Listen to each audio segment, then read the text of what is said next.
Hello everyone and welcome to the Great Plains side of Blood Bowl 7. Today we'll give you an exclusive interview with two of our owners that have made it this far to the Blood Bowl and to see just how they're preparing for this game and what it means to be at the pinnacle of fantasy football. I suppose we'll start with Dominic since he's already made it to this point already back in 2014 and has some experience with these interviews. Give me 1 second.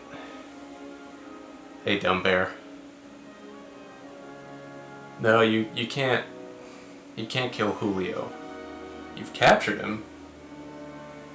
No, we can't. He's here for the Blood Bowl. Do you really think you could take him out? No. He has to play. No, he has to play. I'm sure Tom wouldn't appreciate just winning by forfeit on the part of the Nincompoop, so you gotta let him go. And his team, yes. Okay. Promise you'll let him go. Alright, counting on you. Bye. Well, till Julio gets a little settled in here and escapes mere death, I guess we'll start with Tom. Tom, you there? Good to be with you tonight, Joe. How have you acclimated to the Great Plains so far? Seems to be a pretty rugged terrain, somewhat of a dangerous area. I know one of the owners already is barely escaping with his life currently. We've acclimated well to the Buffalo Plains. Found a nice cozy campsite here, but we have been busy. We arrived Monday evening after a long night of travel and it's come to our attention that Casey Karras, the owner of the Cowtown Rebels, has gone missing. He flew into the Buffalo Plains, I heard Saturday night. He has not been heard from since Sunday evening at I believe 7:20. So we have been working. I got a search posse out there right now. Patrick Mahomes is leading it. He's got a strong arm and the kid's smart as a whip. We're going to bring Casey home. And then we're going to win Blood Bowl. Briefly describe what it means to get to this point, to make your first Blood Bowl after 7 years of not even winning a playoff game. There is only one word to sum up what this feels like, and that's sweet. Sweet redemption. We've been so close. We've been really the greatest franchise in the league, the most decorated non-Blood Bowl participant, and so we now take our rightful place, and it's really sweet to know that Anthony's watching and knows that he couldn't do anything about it. Your receivers seem to be your weakest link on your overall pretty good team. How do you decide on which one you're going to play on any given week, especially this week, the Blood Bowl?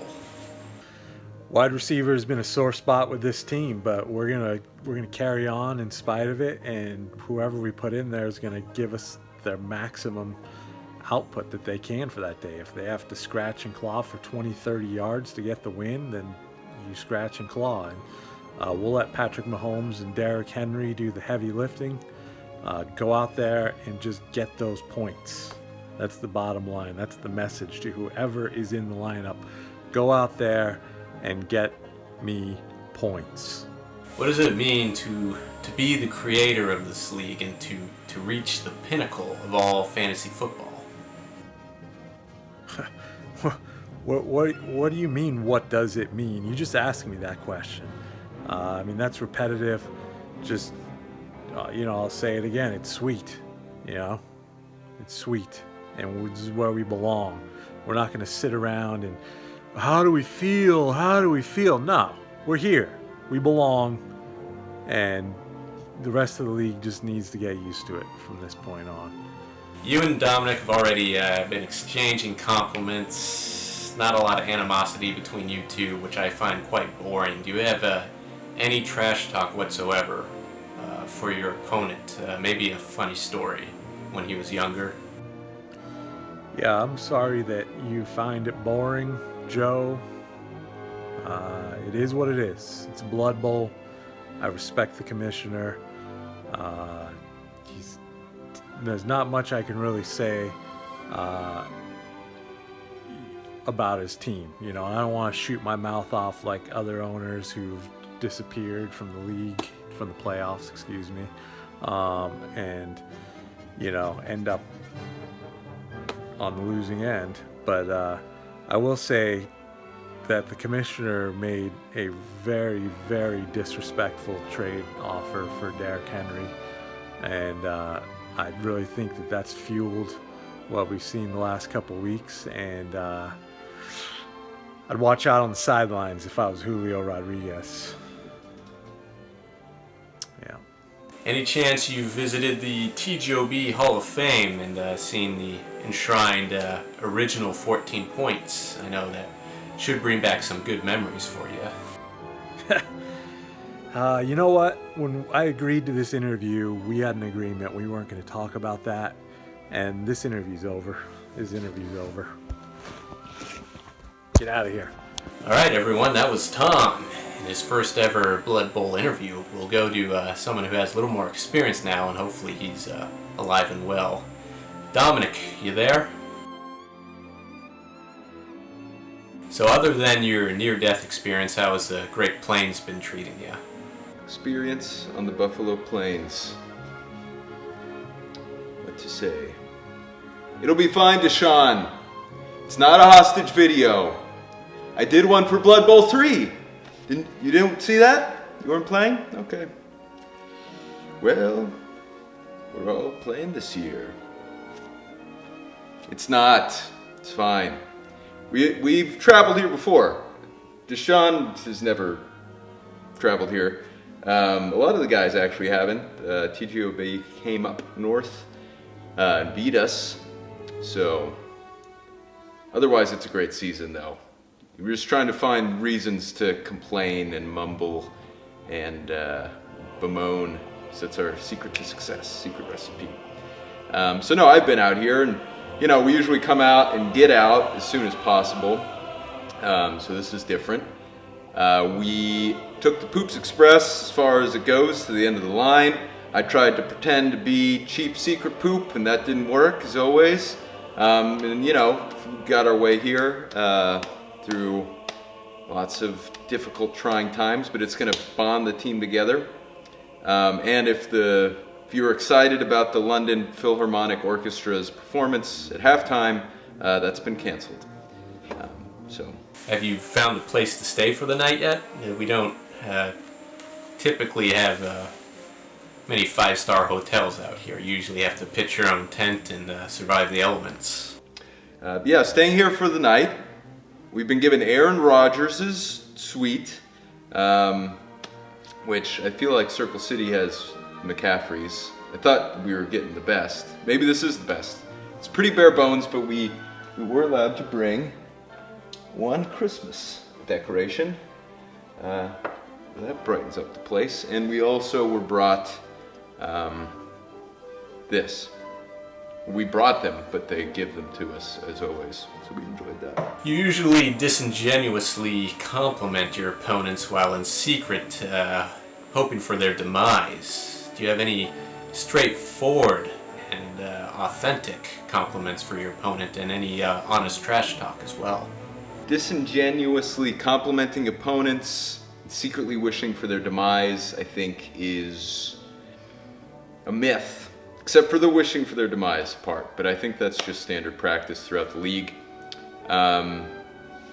we don't really compliment the opponents. I would say really all we do is compliment ourselves. There's so many good things to say about us as the years go on that you just run out of time to then, go after whoever you happen to be playing. Once you get through the most wins of all time, and then the Blood Bowl, then we have the Moo, and all the awards and all the success and the great players that have come through and Seek. So, Circle City, Trash Talk, everyone used to say that they couldn't win the playoffs, so that's out the window, and I think it's going to be one of the great Blood Bowls of Blood Bowl history. So, tune in. Well, this team has taken you to the Blood Bowl. Which team do you find more dear to your heart? Your 2014 Blood Bowl championship poops or this year? Yeah, everyone loves to talk about the old Blood Bowl 3 team. Nobody more than me. Those poops were something special. And these guys, they walk through Poop Industries Memorial Stadium. They see the trophy. Everyone wants to be the Odell. And I say, guys, you don't all have to be the Odell. We had the Matt Forte on that team, Lamar Miller, the little running back on the Chargers, Brandon Oliver. We had an Andy Dalton on that team. But Deshaun, you're going to be you're not going to be an Andy Dalton. You're the Odell. And then ultimately I just say you all have to be the Odell. Except for you, Mason Crosby, because you're back again, and you're this team's Mason Crosby too. So, yeah, and if they win, they're gonna be a special team. They already are a special team, but they know it needs to be done. You guys know what needs to be done. Your decision at flex seems to be a precarious one, needless to say. How do you go about making such a nerve-wracking decision in such a huge game when the stakes are so high? Yeah, the flex, that's what the experts have been saying, that the flex position can make or break at this game. I'd say every owner can relate. I mean, every week you got to make that flex call. It's a stressful decision. Now you're in the Blood Bowl, but I'd say we have a wealth of options. 3 days later. So you can go and look and see who we're probably going to be playing. Unless that's a mind game. But it's not.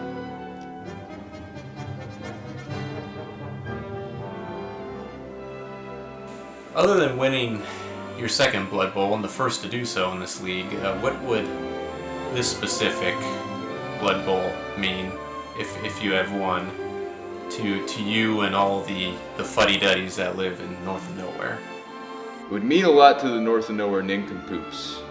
But the nincompoops in North of Nowhere love Christmas. It's going to be Christmas. They've got the toilet bowl. They love the toilet bowl more than the Blood Bowl. So guys, try and watch this. Is this going to be broadcasted? I hope it's at least on radio. But yeah, they're going to be singing and doing backflips. Either way, it'll be us nincompoops players and staff that'll be going crazy.